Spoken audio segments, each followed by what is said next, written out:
Tucson has always been known for having a rich history in the art community, but with temperatures reaching upwards of 110 degrees in the summer, one form of art that you wouldn't expect to see is glassblowing. While the art of glassblowing has been around for thousands of years, it wasn't until Tom Philibom opened his first glassblowing studio in 1975 when glass art started to catch fire in Tucson's art community. But what really started things off for glassblowing in Tucson was the support from the city's already popular art shows like Tucson's annual Gem and Mineral Show. And it started actually being very important with the bead community initially because it allowed a massive number of torch workers to have some place to sell their wares to jewelry makers. So all of these people who were making soft glass beads and even boro beads were coming here and selling their beads to jewelry makers. I went over to the Sonoran Glass School to sit down with John Peters and ask him about how Sonoran Glass impacts the Tucson art community. What we do is extremely unusual. I mean, there's nobody else in town that's doing what we do.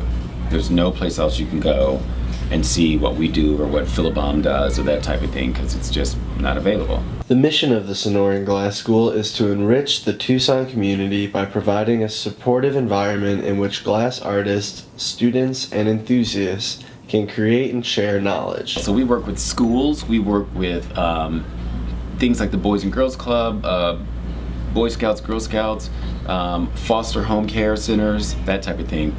Basically, any type of organization serving youth can, in some way, shape, or form, participate in our program. So these guys are from City High.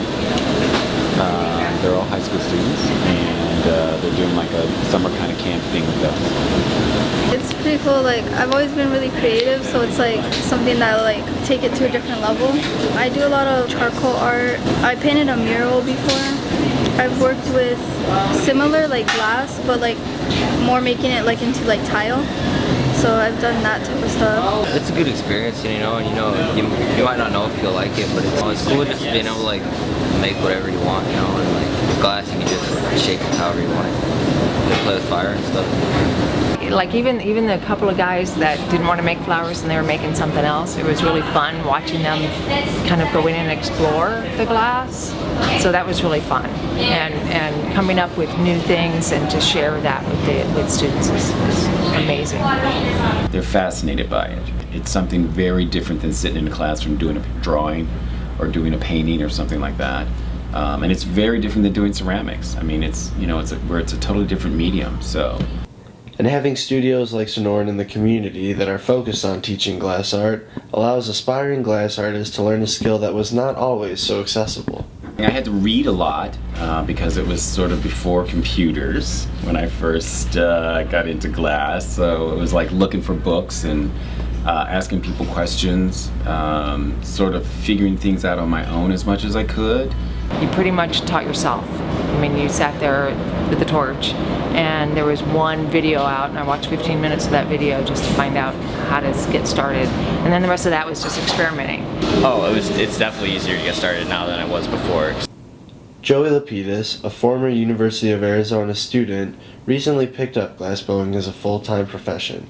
He spoke with me about how he got started in the glassblowing community.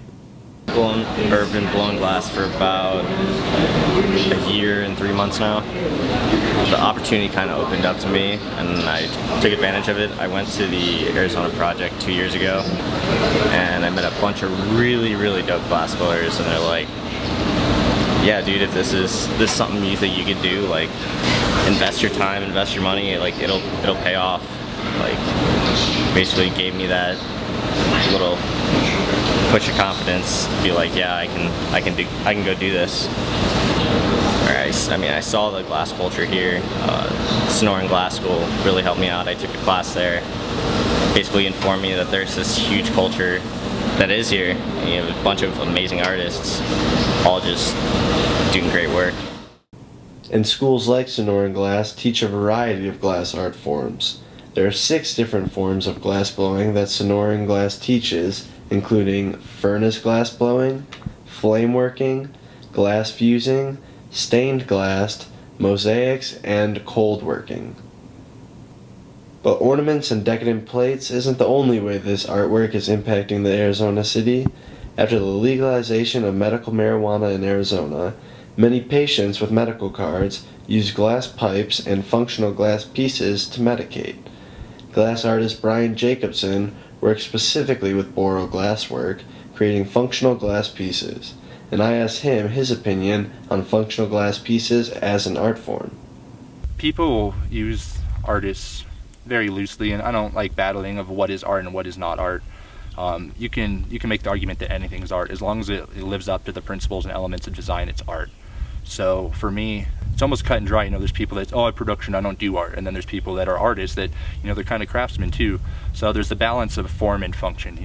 The piece we're making at the end of the day, it's supposed to be used for function. So you want it to function correctly, but some people like to focus more on the art side of stuff and less focus on the function, which is completely acceptable. There's nothing wrong with that, while other people focus on more of the function and create like an art in function. So I like that there's a happy medium in what we do, and we are craftsmen and we're artists, and I think that's okay. What I'm doing right now is just working the milli image, which is just a slice of glass with the designs worked into it on a rough grit until it's level and even, the saw blade stuff's worked out, and then we switch it up to the next grit.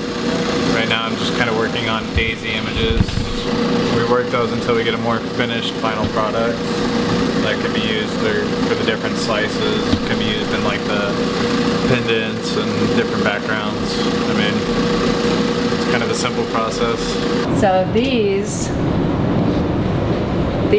are imagery. Throw the pencil on the floor. This is imagery with powdered glass, and it's reverse imagery. So you have to do everything in reverse, and then you pick it up like a teeny tiny roll up. And I figured out how to do this at the Torch. Blowing glass is becoming more and more common for aspiring artists, so why has Tucson become such a hot spot for glass blowing? And in the winter, in most places, when you're working on something on the torch, even just pulling it out of the range of the torch, it shocks the glass.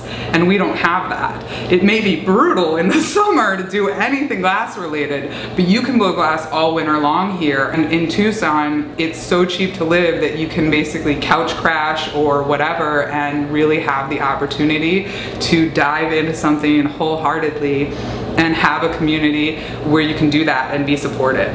So whether you're an aspiring glass artist or just looking for a weekend activity, Tucson has many opportunities to get your flame on.